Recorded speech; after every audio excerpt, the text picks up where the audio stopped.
Index fragmentation in SQL Server can silently degrade query performance, and fixing it often means writing complex scripts.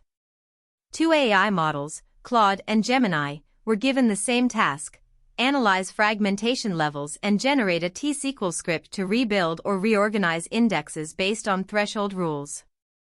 Claude produced a script with clear comments, dynamic SQL for scalability, and a safety check for online operations. Gemini's output was more concise but included a direct alter index statement without a cursor or loop, which works for small databases but may miss fragmented indexes in larger environments.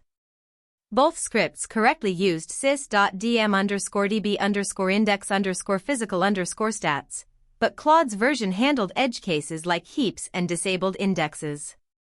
The key takeaway: for production-grade index maintenance, Claude's thorough approach reduces risk, while Gemini's simplicity suits quick fixes on smaller systems.